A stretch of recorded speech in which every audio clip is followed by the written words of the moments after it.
এখানেই এত উঠছে, যদি টি-20-তে প্রথমবার জিতে যায় তাহলে যে কি করবে কে জানে।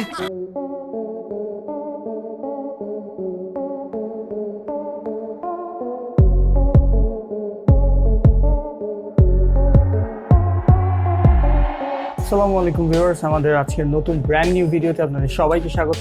আজকে আমি কথা বলবো মূলত ইন্ডিয়া এবং বাংলাদেশের যে বন্ধুত্বপূর্ণ সম্পর্ক সেটা নিয়ে। বাংলাদেশ ভারত বন্ধু নাকি শত্রু, এই প্রশ্ন হয়তো জনমনে উঠতে পারে এবং উঠেছে, এবং কারো কারো হয়তো বিশ্বাস তারা আমাদের বন্ধু, কারো কারো বিশ্বাস আমাদের শত্রু। মৌকা মৌকা টিভি সিরিজটি আমরা অনেকেই দেখেছি। বাংলাদেশ ভারতের সিরিজের সময় তারা এই টিভিসিটি বানিয়েছিল এবং পরবর্তীতে আমরাও একটি টিভিসি বানাই। সেই টিভিসিতে বাংলাদেশকে ছোট করা হয়েছিল। আপনারা অনেকেই হয়তো জেনে থাকবেন বাংলাদেশ ইন্ডিয়াতে যাচ্ছে এবং সেখানে কিছু টি-20 ম্যাচ খেলবে এবং 2টি টেস্ট খেলবে, এবং এই 2টি টেস্ট এবং টি-20কে ঘিরে তারা আরও একটি টিভিসি বানিয়েছে যেখানে বাংলাদেশকে ছোট করা হয়েছে। সেই টিভিসিতে বীরেন্দ্র সেহবাগ বাংলাদেশকে ছোট করে এবং সে দাবি করে যে যদি আমরা এখনই এত লাফাচ্ছি, যদি আমাদের প্রথম জয়টি টি-20তে ভারতের বিপক্ষে হয় তাহলে যেন আমরা কীভাবে লাফাবো। এটি বাংলাদেশের জন্য সবচেয়ে অপমানজনক একটি টিভিসি।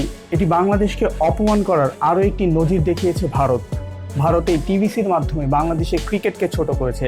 যেখানে বাংলাদেশের ক্রিকেট সকল জায়গায় প্রশংসার দাবিদার, সেখানে ভারতের কাছে এখনও বাংলাদেশ নিচু স্তরে রয়েছে। তারা যখনই পারছে বাংলাদেশ থেকে সুবিধা নিচ্ছে এবং বাংলাদেশকে ছোট করছে। এই টিভিসির মাধ্যমে বাংলাদেশের ক্রিকেটকে কতটা নিচে নেমেছে আপনারাই ভাবুন। আমরা 500 টন ইলিশ পাঠাচ্ছি, আমরা এই সুবিধা দিচ্ছি, ওই সুবিধা দিচ্ছি, বিপরীতে আমরা কি পাচ্ছি? আমরা শুধু অপমানই পাচ্ছি। ভারতের এই ন্যাক্কারজনক টিভিসিগুলো কিন্তু শুধু বাংলাদেশের বিপক্ষে নয়, অস্ট্রেলিয়া, পাকিস্তান সহ আরও নানান ধরনের হোম সিরিজ, অ্যাওয়ে সিরিজে তারা এই টিভিসিগুলো বানিয়ে থাকে। এই টিভিসিগুলোতে তারা সবসময় ভারতকে উঁচু স্থানে দেখায় এবং তাদের প্রতিপক্ষ যারা থাকে তাদেরকে নিচু স্তরে দেখায়। কিন্তু আসলে কি তারা উঁচু স্থানে? আইপিএলের মতো মেগা ইভেন্ট তারা আয়োজন করে টি-20তে এখনও ভারত পিছিয়ে, যোজন পিছিয়ে। তারা কিভাবে বাংলাদেশকে নিয়ে ট্রল করে। অস্ট্রেলিয়া কিংবা ইংল্যান্ড যেমন টি-20তে পারদর্শী, ভারত কিন্তু বিশ্ব আসরে তেমনটা পারদর্শী নয়। তারা মাত্র প্রথমবারই শুধু বিশ্বকাপ জয় করেছিল, এছাড়া কোনো আসরই তাদের বলার মতো কোনো সাফল্য নেই।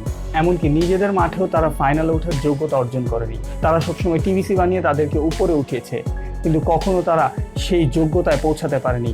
একটি দল যদি প্রতিপক্ষকে সম্মানই না করতে জানে তাহলে সেটা কিসের দল? তারা বছরের এফটিপি ট্যুর অনুসারে বেশিরভাগ সিরিজই খেলে হোমে, এবং হোমে খেলার জন্য তাদের একটি অ্যাডভান্টেজ থাকে। তারা নিজেদের মতো পিচ বানায় এবং সেই পিচ বানিয়ে প্রতিপক্ষকে কাবু করে। সেটাই ভারতের অর্জন হিসেবে দেখা হয় বিশ্বমঞ্চে। কিন্তু বাংলাদেশও কিন্তু পিছিয়ে নেই। বাংলাদেশও ক্রিকেটে এগিয়েছে বহুদূর, কিন্তু ভারত সেটাকে বারবার ছোট করছে। তারপরও কিছু লোক আমাদের দেশের ভারত বন্দনায় মেতে থাকে। কিভাবে পারে? ভারত আমাদেরকে এত অপমান করার পরও কিভাবে ভারত বন্দনায় মেতে থাকেন আপনারা? এখনই সময় জেগে উঠুন। ভারত থেকে আমরা কখনো সুবিধা পাইনি আর পাবও না। ভারত আমাদেরকে সবসময় ছোট করেছে। ইভেন কিছু কিছু ভারতীয়রা এখনো মনে করে বাংলাদেশ ভারতের একটি অংশ, আলাদা রাষ্ট্র নয়। এই অপমান, এই কথাগুলোকে আপনাদের গায়ে একটু লাগে না?